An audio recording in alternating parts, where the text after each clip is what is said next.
जी मौजूद हैं, जाने माने आर्थिक मामलों के टॉप एक्सपर्ट हैं और इंटरनेशनल मामलों में उनकी खासी विशेषज्ञता भी हासिल है। अजय प्रकाश जी, स्वागत आपका।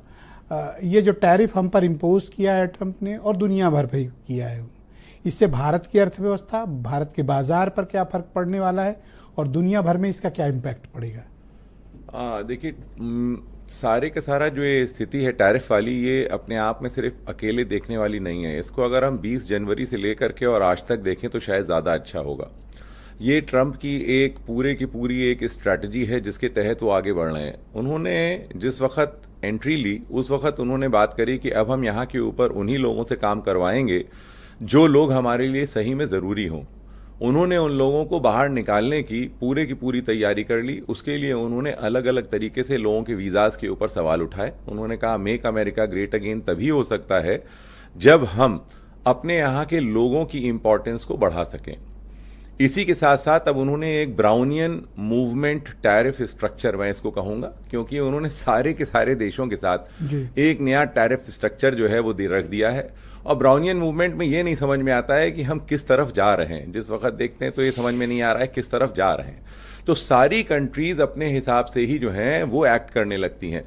अभी किसी भी कंट्री के पास ये क्लैरिटी नहीं है कि वो किस तरीके से सारे के सारे टैरिफ्स के ऊपर रिस्पॉन्ड करेंगी, वो क्या प्रोड्यूस करें, क्या इंपोर्ट करें, क्या एक्सपोर्ट करें और किस तरीके से नेगोशिएशन टेबल पे जाए। ट्रंप ने आज की डेट में ये भी एक बड़ी ओपन स्टेटस कर लिया है कि हर एक कंट्री से वो इंडिविजुअली जो है अक्रॉस द टेबल बात करने का स्ट्रक्चर उन्होंने अपना क्रिएट कर लिया है। अब हम देखते हैं कि ये ट्रंप का पूरा स्ट्रक्चर है क्या। अगर हम ट्रंप के स्ट्रक्चर के बारे में बात करें तो हम G7 कंट्रीज का जब टोटल ट्रेड वर्ल्ड में देखते हैं तो ये 28% है। इसके सामने अगर हम ब्रिक्स के ट्रेड की बात करें तो वो है 34%, 35%। तो हम जरा स्ट्रांग बैठ रहे हैं थोड़ा सा, लेकिन 28% भी अपने आप में ट्रेड कम नहीं होता है। इस चीज को भी वो समझ रहे हैं। ये एक छोटी सी एनालिसिस है। इसी के साथ साथ एक दूसरी एनालिसिस भी है।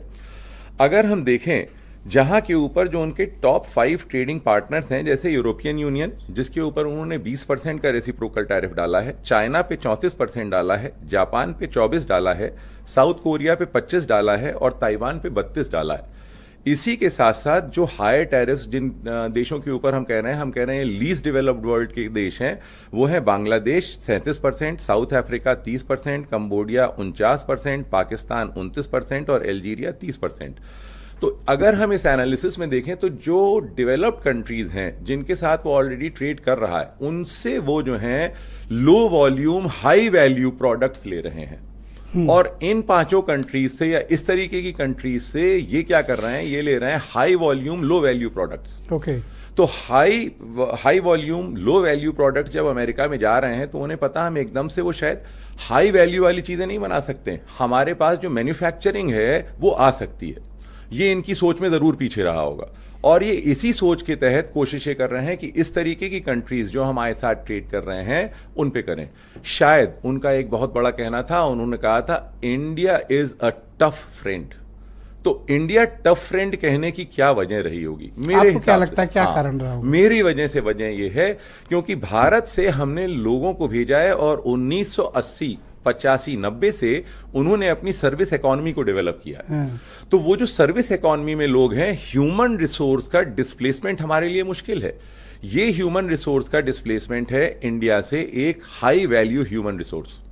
उस हाई वैल्यू ह्यूमन रिसोर्स के साथ उनको नहीं समझ में आ रहा कि अगर मैंने इनको हटा दिया तो मेरे नासा का क्या होगा, मेरे यहां से मेरी सर्विसेज का क्या होगा। इंडिया ने अगर अपने आप में एक जो है किसी तरीके का इस तरीके का शेल बना लिया कि वो अमेरिका के अगेंस्ट है, तब हम क्या करेंगे?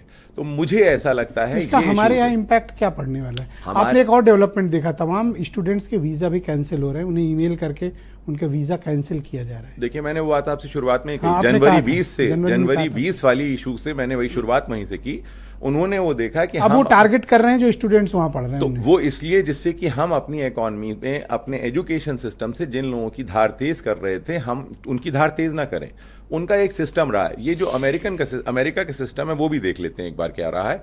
अमेरिका ने हमेशा स्कॉलरशिप्स देके पूरी दुनिया से उन सारे लोगों को बुला लिया जो हर एक देश के सबसे अच्छे थे, और वो टॉप ब्रेन को उन्होंने अपने यहां से कभी जाने नहीं दिया। उनको जो ग्रीन कार्ड है वो भी मिलने में 15 से 20 साल लगे या नहीं मिला, लेकिन वहां का आदमी होकर के रह गया और वो निकला नहीं। तो वो हमेशा अमेरिका को सर्व करता रहा 300 साल।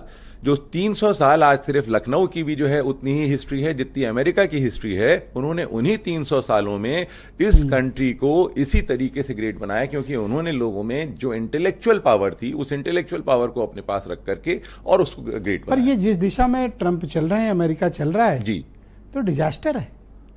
डिजास्टर। आप भारत जैसे मुल्क जो डेवलपिंग कंट्री है, जो एक कंज्यूमर स्टेट है, आप उसका कंपैरिजन चाइना के साथ, यूएयू के साथ करके हम पर टैरिफ इंपोज करते हो। ये आप इसलिए देख रहे हैं, ये कौन सी समझदारी है? नहीं, ये आप इसलिए देख रहे हैं क्योंकि आप भारत में हैं, लेकिन वो अमेरिका में रहते हुए क्या देखे? पॉलिसी तो ट्रंप ने लगाई है।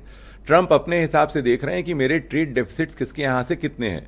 वो ये भी देख रहे हैं कि मैं अभी सबसे लोन लेता चला जा रहा हूं, वो बढ़ता चला जा रहा है। पर ये कोई बॉडी फैट थोड़ी है कि मेरी लंबाई 5 फुट 10 इंच है तो मेरा वजन इतना होना चाहिए, तो इनको इतनी कैलोरी खाना दो, मेरा बाकी खाना रोक दो आप। तो उसमें उन्होंने वही एनालिसिस तो की वही जो वाली बात मैंने आपको वही एनालिसिस बताई, जो हाई वॉल्यूम लो वैल्यू, जो वॉल्यूम ज्यादा है वैल्यू लो थे, उनको उन्होंने अपने हम पर इम्पैक्ट पड़ने वाला है। हम पे इम्पैक्ट कहीं ना कहीं तो जरूर पड़ेगा। कैसे पड़ेगा देखना पड़ेगा। एग्रीकल्चर बहुत important sector. Alright, Manish Agarwal मेरे साथ